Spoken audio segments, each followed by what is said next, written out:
Nama saya Habibi Ahmad Akbar. Mas Habibi? Ya. Silakan.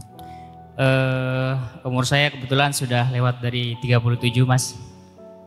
Muda, masih muda. Ya, tapi anak saya sudah 7. Oh, Masya Ya. Allah, Alhamdulillah. Seriusan ini bener? Gak kelihatan. Beneran? Ya, benar. Asli. Anaknya Beneran ada 7? 7? Anaknya 7. Masya Allah. Yang Umur pertama 37? umur 10 tahun. Yang kedua kembar 5 umur 9 tahun. Oh, Masya Allah. Yang terakhir bungsu umur 3 tahun. Umur berapa? 3 tahun? 3 tahun.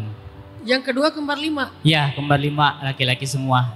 Kan ada pepatah yang mengatakan, Ustadz, banyak anak, banyak rezeki. Nah, sebenarnya versi dalilnya ada nggak? Karena yang saya alamin, banyak anak, banyak rezeki, banyak banget pengeluarannya, Ustadz. Ya, jadi atau gambarannya ada nggak referensi di zaman Nabi atau di zaman sahabat yang memiliki anak banyak? Terus dari sisi parentingnya seperti apa? Karena mungkin kalau kalian punya anak 1, 2, 3, 4 sudah mengeluh, jangan sampai mengeluh di depan saya. Karena itu belum ada apa-apanya.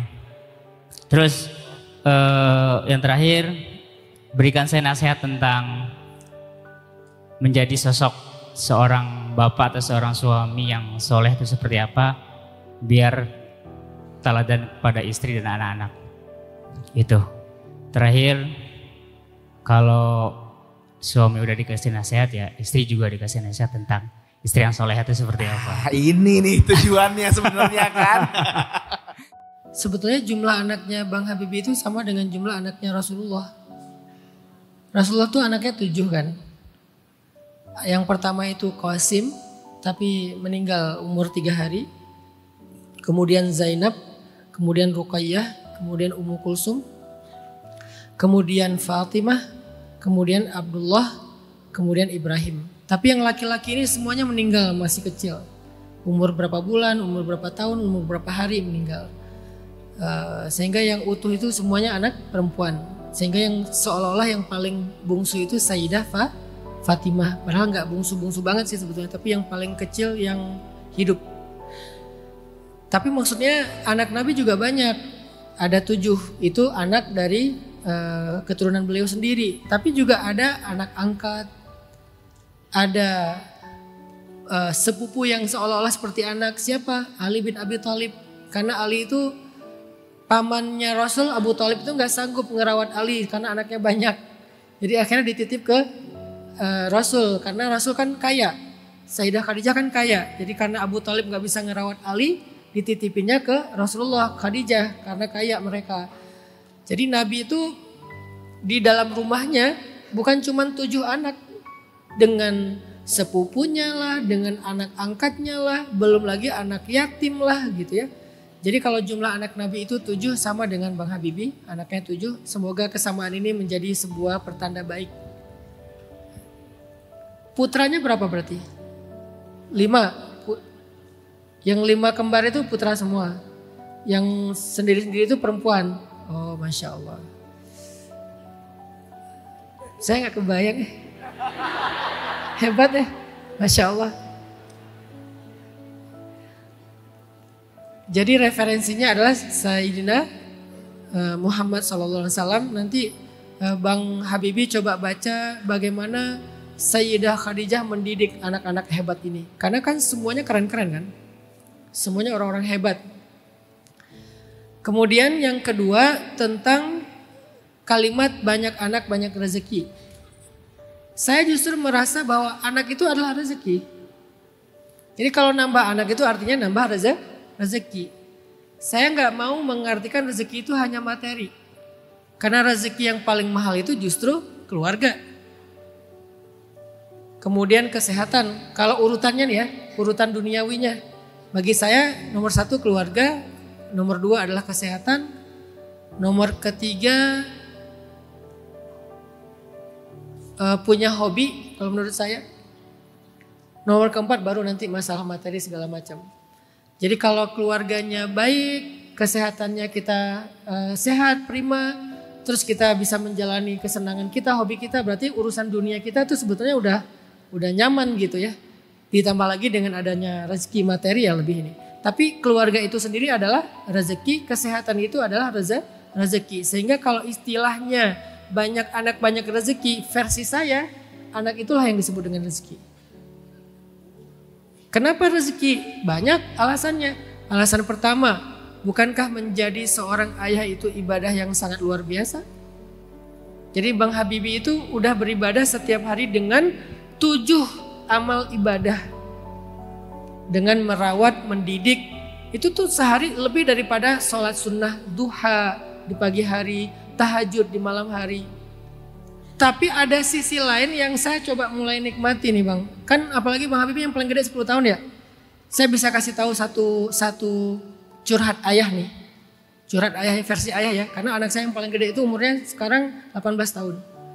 Curhat ayah waktu 12 tahun pertama sebelum dia lulus SD itu berharga banget Bang Habibie.